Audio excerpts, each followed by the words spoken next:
اعوذ باللہ من الشیطان الرجیم بسم اللہ الرحمن الرحیم۔ اقصی اسلامک ایجوکیشن کے معزز سامعین و ناظرین اور امت محمدیہ کی مقدس ماؤں بہنوں، السلام علیکم ورحمۃ اللہ وبرکاتہ۔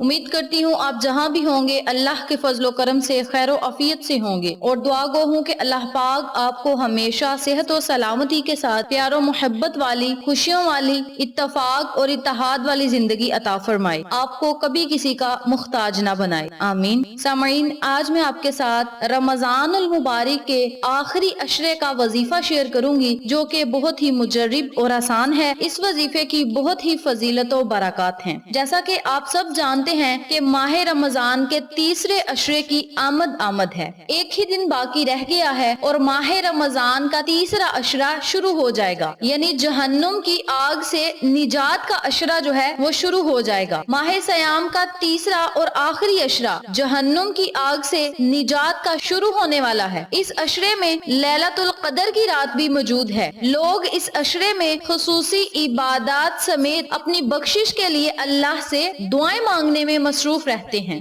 یوں تو رمضان کا پورا مہینہ دیگر مہینوں میں ممتاز اور خصوصی مقام کا حامل ہے، لیکن رمضان شریف کے آخری 10 دنوں میں یعنی آخری عشرے کے جو فضائل ہیں وہ اور بھی زیادہ ہیں۔ نبی کریم صلی اللہ علیہ وآلہ وسلم نے فرمایا، رمضان کے آخری عشرے میں عبادت و عطائت، شب بیداری اور ذکر و فکر میں اور زیادہ منہمک ہو جاتے ہیں۔ یعنی رمضان المبارک کا جو تیسرا عشرہ ہے وہ بخشش کا عشرہ ہے، جہنم سے آزادی کا عشرہ ہے، جہنم سے نجات کا عشرہ ہے۔ تو آپ اس عشرے میں جب بھی نماز پڑھیں تو آپ اللہ سے دعا کریں کہ مولا ہماری آخرت کو بہتر بنا، ہماری قبر کو بہتر بنا۔ مولا جب ہم آخرت میں جائیں تو مولا ہمارا مقام اچھا بنانا، جہنم سے ہمیں آزادی دے، جہنم سے نجات کا ہمیں پروانہ دے، اور مولا بروز قیامت جہنم کی گرمی سے بچا، حشر کی شرمندگی سے بچا، اور اپنی رحمت کے سائے تلے رکھنا۔ پہلا عشرہ رحمت کا ہوتا ہے، اور اس عشرے میں اللہ کریم سے آپ رزق مانگے، دولت مانگے، جو بھی آپ نے مانگنا ہے، پہلے عشرے میں آپ اللہ سے رحمت کا سوال کریں۔ دوسرے عشرے میں جیسا کہ میں نے اپنی ویڈیوز میں بتایا ہے کہ آپ نے اللہ سے مغفرت کا سوال کرنا ہے، اور یہ تیسرا عشرہ ہے، اس میں آپ نے اللہ سے جہنم سے آزادی کا سوال کرنا ہے، جنت کا سوال کرنا ہے کہ مولا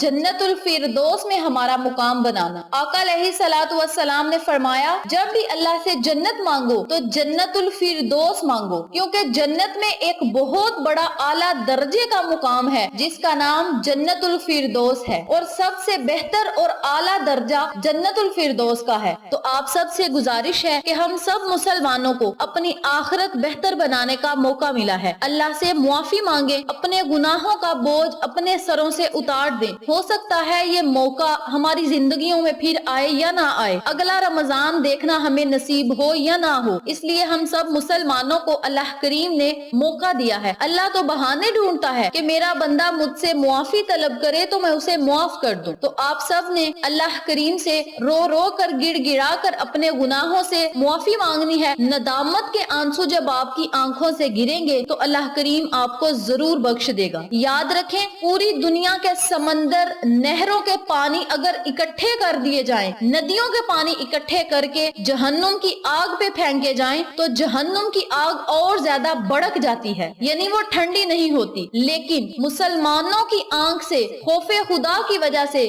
گرا ہوا ایک آنسو جہنم کی آگ کو ٹھنڈا کر دیتا ہے۔ تو ہمیں موقع ملا ہے کہ ہم اس ماہ رمضان میں، اس مقدس مہینے میں اپنے گناہوں سے معافی طلب کریں اور اپنی آخرت کو بہتر بنائیں، اپنی قبر کو بہتر بنائیں، اور اللہ سے اپنے گناہوں کی معافی طلب کریں۔ اللہ کریم ہم سب پر اپنی رحمت بری نظر کرم ضرور جمائے گا۔ اگر ہم سچے دل سے اللہ سے مانگیں گے تو اللہ کریم ہمیں ضرور عطا کرے گا۔ احادیث نبوی صلی اللہ علیہ وآلہ وسلم میں ذکر ہے کہ حضرت عائشہ صدیقہ رضی اللہ تعالی عنہا فرماتی ہیں کہ جب آخری عشرہ شروع ہو جاتا تو نبی کریم صلی اللہ علیہ وآلہ وسلم رات بھر بیدار رہتے اور اپنی کمر کس لیتے اور اپنے گھر والوں کو بھی جگاتے، یعنی عبادت کرتے۔ باحوالہ صحیح بخاری حدیث نمبر 1884، اور یہ حدیث صحیح مسلم میں بھی لکھی ہے۔ صحیح مسلم میں اس حدیث کا نمبر 2008 ہے۔ رمضان المبارک کے آخری عشرے کی ایک اور خصوصیت اعتکاف ہے۔ اعتکاف سے مراد ہے کہ ماہ رمضان کے آخری 10 دنوں میں گھر چھوڑ کر کر مسجد کے اندر ہی قیام کیا جائے اور اللہ کی عبادت میں مشغول رہا جائے۔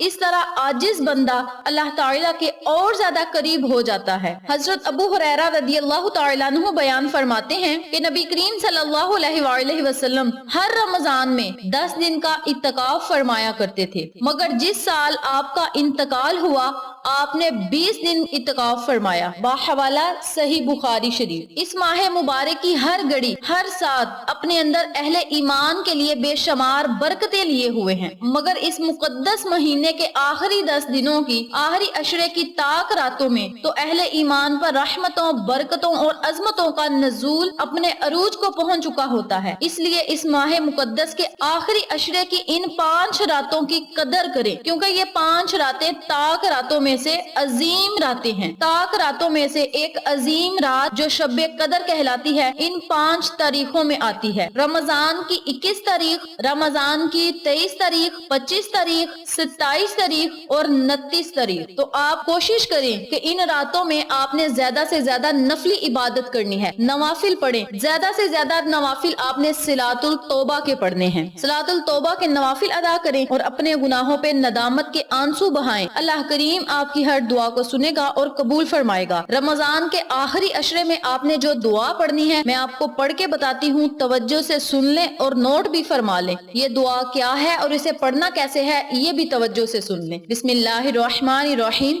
اللہم انکا عفو تحب العفو فاعف عنا یا غفور۔ ترجمہ: اے اللہ تو بہت زیادہ معاف فرمانے والا ہے، معاف کرنے کو پسند کرتا ہے، بس تو ہمیں معاف فرما دے، اے مغفرت کرنے والے ہماری بخشش فرما۔ آپ نے اس دعا کو رمضان کے آخری عشرے میں روزانہ 21 مرتبہ پڑھنا ہے۔ اول آخر آپ نے 3 مرتبہ درود پاک لازم پڑھنا ہے۔ اس کے علاوہ آپ نے ایک اور دعا پڑھنی ہے جس کو آپ نے روزانہ کی بنیاد پہ 100 مرتبہ پڑھنا ہے۔ اگر آپ ہر نماز کے بعد اس دعا کو 100 مرتبہ پڑھیں گے تو یہ بہت ہی مفید اور پرتاثیر عمل ہے۔ اللہم اجرنا من النار، بہت ہی آسان یہ کلمات ہیں۔ اللہم اجرنا من النار، ترجمہ: اے اللہ ہم کو آگ کے عذاب سے بچا، یعنی جہنم کی آگ سے بچا۔ تو آپ نے ان کلمات کو روزانہ 100 مرتبہ پڑھنا ہے۔ اگر آپ ہر نماز کے بعد 100 مرتبہ پڑھیں گے تو اس کی فضیلت اور زیادہ بڑھ جائے گی۔ یاد رکھیں رمضان المبارک میں ایک نیکی کا ثواب 70 گنا بڑھا دیا جاتا ہے، جبکہ عام دنوں میں ایک نیکی کرنے پر 10 گنا ثواب ملتا ہے۔ لیکن دیکھیں ہمارے اس ماہ مقدس کی کتنی زیادہ فضیلت ہے کہ اس میں اللہ تعالیٰ نے ہر نیکی کا ثواب 70 گنا بڑھا دیا ہے۔ تو آپ سب سے گزارش ہے کہ اس آخری عشرے میں آقا علیہ الصلوۃ والسلام کی خدمت میں زیادہ سے زیادہ درود پاک کا نذرانہ پیش کریں۔ چلتے پھرتے اٹھتے بیٹھتے آپ منہ میں چھوٹا درود پاک بھی پڑھ سکتے ہیں۔ صلی اللہ علیہ وسلم، صلی اللہ علی النبی الامی جی، الصلاۃ والسلام علیک یا رسول اللہ، یعنی آپ کوئی چھوٹا درود پاک بھی پڑھ سکتے ہیں۔ درود ابراہیمی آپ کو اگر مشکل لگتا ہے تو کوئی مسئلہ نہیں، آپ چھوٹا درود پاک بھی پڑھ سکتے ہیں، جبکہ درود ابراہیمی زیادہ افضل ہے۔ آپ درود ابراہیمی پڑھیں، اس کی بھی بہت زیادہ فضیلت ہے۔ تو آپ اس عمل کو، اس وظیفے کو آخری عشرے میں لازم کریں اور اللہ کی رحمتوں، برکتوں، نعمتوں سے مالا مال ہوں۔ اس عمل کو آپ خود بھی کریں، اپنے عزیزوں کار فیملی ممبرز، فرینڈز اور نیبرز کے ساتھ شیئر بھی کریں تاکہ تمام لوگ اس وظیفے سے مستفید ہوں، آپ کو اور مجھے صدقہ جاریہ کا ثواب ملتا رہے۔ امید کرتی ہوں آپ کو میری آج کی ویڈیو پسند آئی ہوگی۔ ویڈیو پسند آئے تو لائک کریں، شیئر کریں، چینل کو سبسکرائب کریں اور ساتھ موجود بیل آئیکن کو دبا کے آل نوٹیفیکیشن پہ کلک کریں تاکہ میری ہر نئی آنے والی ویڈیو کی اپڈیٹ آپ تک بآسانی پہنچ سکے۔ انشاءاللہ پھر کسی نئے وظیفے یا اچھی معلومات کے ساتھ آپ کی خدمت میں حاضر ہوں گے۔ تب تک کے لیے اللہ نگہبان۔